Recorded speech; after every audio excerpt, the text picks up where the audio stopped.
Hello and welcome to the show, and welcome back to Car Mechanic Simulator. It has been some time since I have played around with this game. However, there is a new DLC out for this that brings two modern Dodges to the game. We have got the Challenger Hellcat and we have got the modern Viper. Two cars that I very much like. And two cars that come with an awful lot of new bits. In regards to engines, certainly, suspension-wise, I believe these are pretty much the same as we have seen from most of the vehicles in terms of their layout. You'll see that on most of the basic game cars. However, the engines are almost entirely, I say bespoke, almost entirely unique to these cars. In general, what we've seen from DLCs for this game is you get two cars with almost completely new engine bits, or you get more than two cars with bits borrowed from, from other cars, and so on. So yeah, we've got entirely new engines to play around with. And of course, we've got very powerful engines, which have a bunch of tuning parts. So we are going to be seeing just how ferociously powerful we can make the Challenger Hellcat. It starts off at 707 horsepower, which, let's face it, is a huge amount of horsepower. And we are going to be putting as many tuning parts in as we can. So, we've got pistons. These, I think, went on something else. Overhead valve C pistons have gone on some other engines, but still, there's probably some other Hemi engines, to be honest. Still, so, oh, don't want to go right down that far. No. Click on the wrong bit again. So we're getting, what, 1 and a bit % out of each of these. We've got 8 of them. The Challenger is the first vehicle I know of, I'm fairly sure the first vehicle in the game, that actually has a upgraded supercharger. So this is likely to be some of the most power that we will get in a engine full stop. Outside of perhaps some crazy mod engines, it's going to be a seriously powerful engine. Don't know if, and I suspect probably not, these engines able to be swapped into anything. You might get them into some of the classic Dodges. I guess there's a chance that DLC might play nicely with one another, but I don't know about that. These have also got little push rods at very interesting angles going on here. Not quite as fiddly as the classic engines where you have to put all the rocker arms on yourself. There's just lots of little bits to put on here. These you just slot the push rods in, and then we have the rocker arms will sit across the top, and you can just kind of put those on, and that is that. This engine is actually going to be 100% condition. I've basically bought tuning parts that I'm going to shove in the car along with whatever it came with. It was a 5-star condition auction vehicle that I bought. So this is not really a good way to make money as such from the game, because the car was expensive to buy in the first place, and I'm not really doing restoring as such to it. But it is a good way to get hold of a decent condition Hellcat and shove as much power as you can get into it. And to me, that's the exciting things in life. Certainly in this game. The exhausts are all entirely new as well on here, which does unfortunately mean while we get the exhaust manifold upgraded, the rest of the exhaust doesn't seem to have custom parts. Aside from that, just about everything that can get custom parts on this engine does. We've got different sort of ignition coils going on here. And again, whenever one of these DLCs come out, as I always say, you know, this gives a lot more toys, if you like, for modders to play around with. You've got a lot of options to play around with. More options to play around with in terms of mods. You can put this engine inside crazy vehicles now and get an alarming amount of horsepower. I mean, we're not, I don't think, going to get 100% performance gain, if you like, from... I forgot about the shiniest of engine bays when you start putting in the fancy stuff. We're not going to be getting like 100% performance increase from this, so we're not quite going to be seeing 1,400 horsepower. It'd be fun, but I don't think we're going to be seeing that. We're probably going to be seeing... I'm going to hazard a guess. I'm going to take a guess now, which might be a dumb thing to do, but I'm going to take a guess now, and I'm going to say 1,200. maybe. maybe. I think that's. I reckon that's what we're going to be seeing. We'll get the head cover on over this side. As far as engines go to put together, not too bad. Not too bad, this one. There's a little bit of faffing around with push rods, but on the whole, it is, yeah, a fairly straightforward engine rebuild. Suspension-wise on the cars are as we have seen from a fair few vehicles before. We will get, you know what, around this part, let's put flywheel, clutch plate, pressure plate, because again, we get a little bit of performance gain from these. I presume the equivalent of is, rather than gaining horsepower from a flywheel, I presume it's not lost, like more efficient. That's what we'll go with. Fuel filter, we get a little bit. Supercharger is the big thing. 10% power increase from the supercharger alone is quite nice indeed.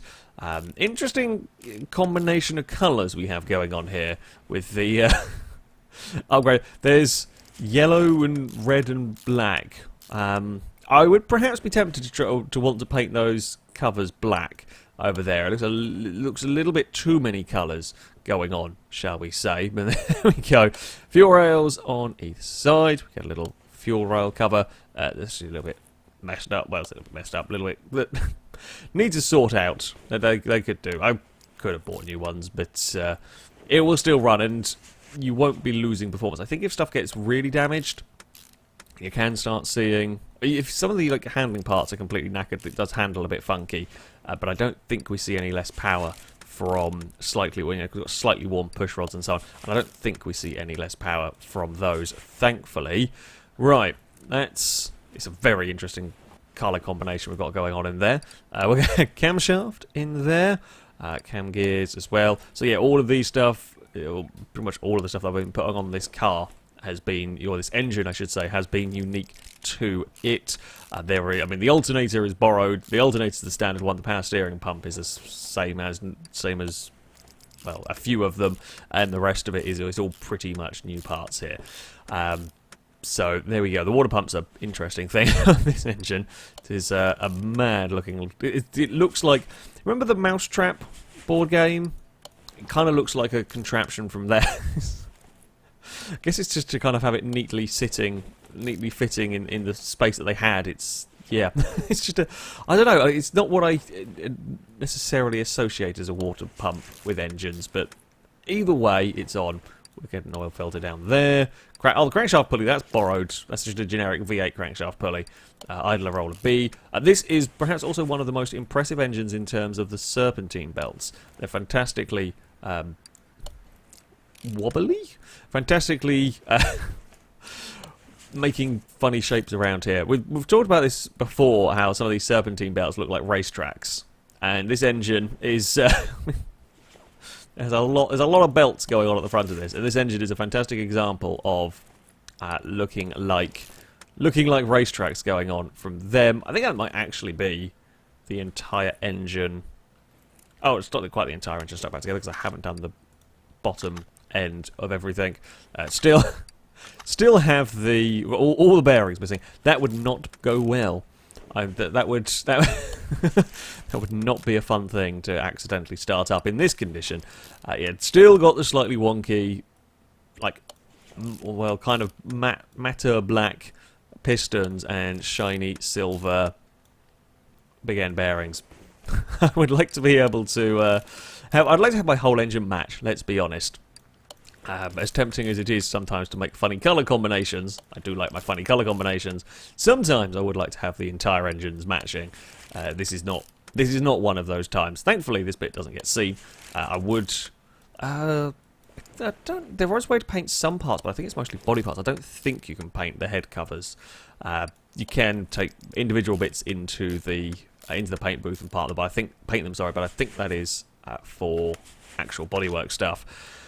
And there we go. Oh, didn't actually mean to do that. Particularly, I was going to go spin it around to show you. It's now upside down. There we go. The FailRace method of showing off an engine.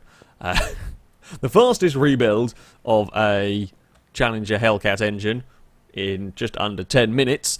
It's actually a pretty good, as far as engines to put back together again in a pretty quick amount of time. This one is not bad going at all. Not bad going at all. As I said, it looks crazy from the front. A big old mess from the front, but there we go. Right, let us go and take the engine from that. Somewhere we have a... Where did our hoist go? There it is. We will stick our engine back into the car. I can't remember if I put in a fuel. I don't think I actually put in the... There's an upgraded fuel pump we can use. So let's go and move you back. There we go. There's our engine inside the Challenger. We didn't do the fuel pump. I can go and do that. Again, it's just a little bit of power. It's a couple of percent, but on a car like this, might not even be that. What is it? Oh, 1.5%. There we go. On a car like this, 1.5% is a lot of bloody power. A car like this, 1.5% is not a small amount of power. So it's definitely something you're going to want. And then we've just got gearbox to put. We'll lift the car up, won't we? We'll mount the gearbox on the vehicle, starter motor, driveline, etc. As I said, there is no shiny exhausts for upgrade exhaust for the rest of the way down the car. A little bit of a shame because they can be a decent. They can be a decent power gain, especially when you've got two exhaust pipes the whole way down. If each of these gave like 1 or 2%, that would be nice. But nope, not for us, not here, sadly. Starter motor's on, and then I think it's just drive shaft to go in the place. I do love that the drive shaft in the Hellcat is the same drive shaft that goes in like every car. So you're going to have 1,000+ horsepower going through this, and also going with the same drive shaft is put in the little hatchbacks and so on. Yeah, what's one of the small amusing things. I did see, and I now can't seem to find it. When I first fired up this DLC to play around with it, I did see some parts for the car, a wide body kit, fenders for the Hellcat, and now I can't seem to find them again. I could have sworn they were in the body shop when I looked through. I might be going blind. It is possible, I guess, but yeah. I thought I saw a wide body. Now there might be a different version for this. We have seen these before. Tune parts, car stats. Sometimes you get, there might be a Hellcat wide body version or something along the way. Maybe you have to buy a different version of the car. Maybe you have to find. I doubt you'll find these in junkyards, but yeah, I have. So I have seen those. Otherwise, yeah, your upgrades are going to be confined to the engine side. We are going to stick this into the paint shop because I believe there are some liveries for these new cars. So we'll go and have a look at those. See what we have got. Livery. We can have the Hellcat logo. We can almost FailRace it up. Fantastic. So we can have the Hellcat logos. We can have red stripes or none. Cool. Okay. So yeah, I mean, they're kind of, I guess, expected sort of stuff. Can we FailRace this up as best as possible? It's actually really difficult to get. I'm terrible at doing get the colours to do. There we go. That'll work. That will work. Sure, we've FailRaced it up very nicely. Paint the car. Lovely stuff. Look at that. There we go. Many horsepowers in the... Yeah, still want to paint that bit there. The engine black. I wonder what it would look like with the orange engine bay. I guess we've got to go stick you on... Oh, yeah, that's probably a good idea. Almost forgot. It's been a while. It's been a while since I have built cars, and forgetting oil is a typical thing. There was no rubber bushings to worry about today because all of that stuff is already on the car. So there was no rubber bushings to worry about, which means I was going to forget something else. Everybody's money was on me forgetting oil, let's be honest. Everybody's money was on me forgetting oil in the cars here. And that will do. Just check, that should be more than enough. And that, fantastic. Let's back out of all of that. Now let's go and put you on the dyno. Right, place your bets. I have placed mine. I think I know what we're going to be seeing from this. It should be damn impressive. Oh, I do know what else I've forgotten, actually.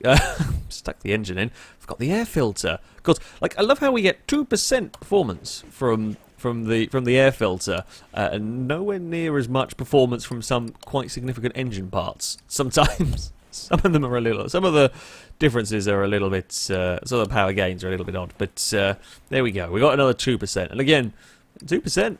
It's a pretty. It could be a pretty decent amount right there. Now we should be good to run. There's another 2% added onto your calculations. As I reckon 1,200 we're going to see from this. It is on race tyres. It's not on slicks. They are cooled race tyres though, so I'm hoping it's going to be able to deal with the immense amount of power that the car is putting out. Oh, it's not quite as much. It's not quite as much as I would have liked.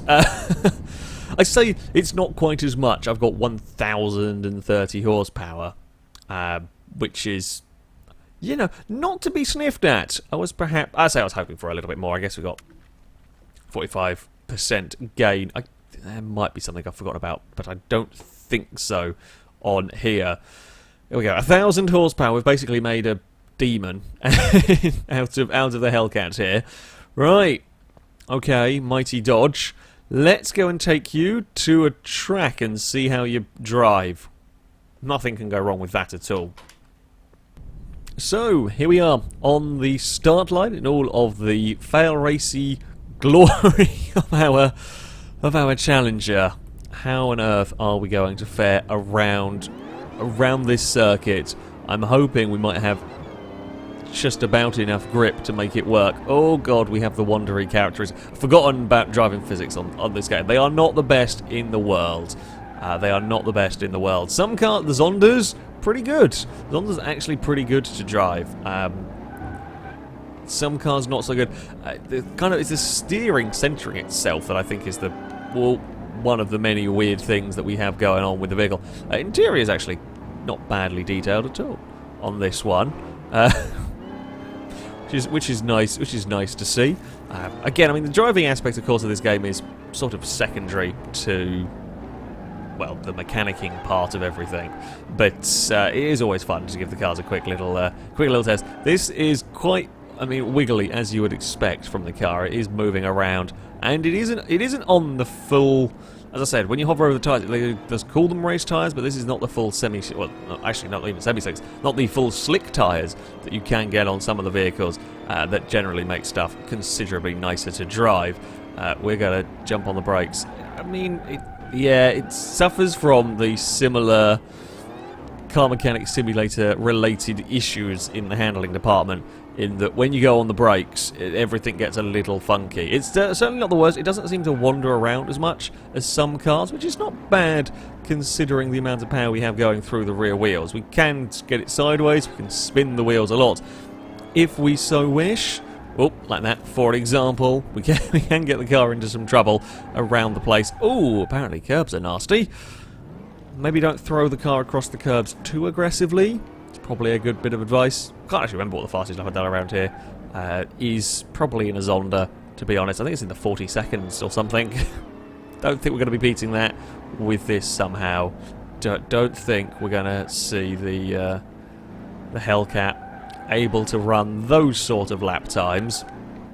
Alright, we'll give it a try though. We'll try and do a lap without crashing into something. Oh, come on. Come on, Dodge. There we go. Onto the main straight. Oh, onto the main straight we go. Very wobbly. Yeah, it doesn't want to go in a straight bloody line. Caught the power a little too soon. And then you just fight the car. It doesn't quite feel as brutally fast as I was expecting it to, I will be honest. Oh, over the crest we went. And then we had to grab...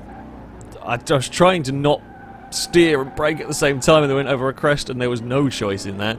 And as soon as you do that, the game is not having any of it. We'll just forget about that corner. It's fine. I'm allowed to shortcut. I mean, the car's difficult to drive, therefore I'm allowed to shortcut the circuit. That's how it works, right? It's definitely how the rules of motorsport work. I think we're gonna have. Yeah, it's kind of it's a little bit strange to drive. Sometimes it has really good grip, and then all of a sudden it wants to try and murder you. All of a sudden, it's just suddenly decided to. I think it might be the gearbox. Unfortunately, there is no way to have manual gears. Maybe that's trying to decide what place it wants to be, what gear it wants to be in. If it suddenly gives us a lot of wheel spin or something, we're in a bit of trouble. Right, here we go. Kind of try and set the car up down here. There we are. Better in a straight line this time around. We can move this one down the straight, okay, and not wander into the wall like we have seen from some cars. But I just can't slow it down for turn one without the car having all sorts of problems. So There we go. Funnily enough, 1,000 horsepower muscle car. Not the easiest to drive around a circuit. I could probably go sub-minute just about, but not much more than that. Certainly not going to be... I mean, the tyres aren't the best for everything. Yeah, it was certainly an interesting addition. We're just going to spin the tyres, make as much smoke as we can here on the, I guess, what is the alternate layout? Plenty of smoke. If you want a vehicle to make smoke, the smoke actually is not bad in this game at all for hanging around when you spin the tyres. But it does kind of tend to put it up into second a little too easily. It doesn't really let us do... There's a bit too much grass as well. The mad... There we go. Nope, we're going to get grass again, aren't we? The mad donuts. Either way, it's fun to mess around with. Although, shall we? We'll take it. We'll finish off by going to the car's more preferred sort of an area. Well, this is a much more suitable place for the Challenger Hellcat. We are going to run it down a drag strip. I can't remember what a good sort of times down here whatsoever, so just going to go for it and see what we do really with the car. The tyre's good enough to get us off the line. We're not spinning constantly out of control all the way down here, which is pretty nice. Which is pretty nice. We can just kind of go. I'll be honest, it's kind of expecting a little bit more. Kind of expecting a little bit more from the from the car. We get to 320. Oh, we're gonna have a crash afterwards, of course. I had no control of the car here. That's all the AI doing. I was, yeah, potentially expecting a little bit more from... I don't know if I can actually really realistically go any faster than that down there. I thought we got a pretty good... launch. Maybe a little bit too much wheel spin, but I don't know if I have much input over that because the gearbox is a little bit dopey with the changing. Yeah, it's quick. I don't know whether it's just underwhelming because I've driven very large numbers of fast cars on here. I was expecting perhaps a little bit more speed from the Hellcat. We are slightly slower this time, actually. I was trying to manage the wheel spin a little bit more, and it didn't really quite work. Yeah, it is perhaps a tad bit underwhelming. It's good fun. It's good fun and everything, and I'm not quite sure if I'm just broken by many fast cars that I've driven around in here, but I was hoping for perhaps a little bit more brutal speed from 1,000 horsepower in the Challenger. I guess it's quite a heavy car, let's not forget. But there we go. Well, back to the garage with the Challenger. As far as this DLC goes, it's as good as the car mechanic DLCs are. We've got, entirely new engines. Very very little outside of, rollers and crankshaft pulley. Pretty much is shared with any other engine. So, we've got entirely new engine, pistons and that sort of thing. But entirely new engines in both of these vehicles. And they come with a full accompaniment of tuning parts. So perhaps a little underwhelming performance, but perhaps because I've driven a lot of very silly mod cars and so on with these. Yeah, they are, if you like your car mechanic simulator, then it's nice to have more vehicles to play around with. As I said, I'd like to know possibly if I can find... Maybe at some point I'll find the wide body kit version of like the fenders and whatnot. But yeah, it's nice to have more vehicles to play around. And of course, as ever with these, it's not just the fact that we get this engine now in the Hellcat. It's that engine can be, modded into other cars. Other cars can have that mod engine. Other cars can get the Viper V10 and that sort of thing. And that will, of course, depend on what the mod makers are up to with this sort of thing. But it's just more options. It's just more options to play around with. So yeah, two very, very nice cars to mess around with. It'll probably depend on how much you like your Dodge. If you have no real interest in the Viper or the Challenger, then you're probably not going to be so interested in this DLC. Let's face it. But yeah, the pair of them are nice vehicles to play around with, and it may well, much like it does with me, just give you an excuse to come back and play through this game a little bit more. You're probably not going to be making massive money on these cars. They're both pretty expensive to buy. Car value is about 300,000. I think I paid about 350 for that, and I can't remember what I paid for this one. Probably around similar amount, to be honest, judging by how much it's worth now, and it's not fully... Yeah, you're not probably going to be making the big money with these cars, but they are fun vehicles to mess around with. Nice additions, certainly, to the game. There's actually now quite the collection of real cars in Car Mechanic Simulator to be messing around with and to be tuning up. That, though, is going to be it for this video. Thank you all very much for watching, and until next time, a goodbye.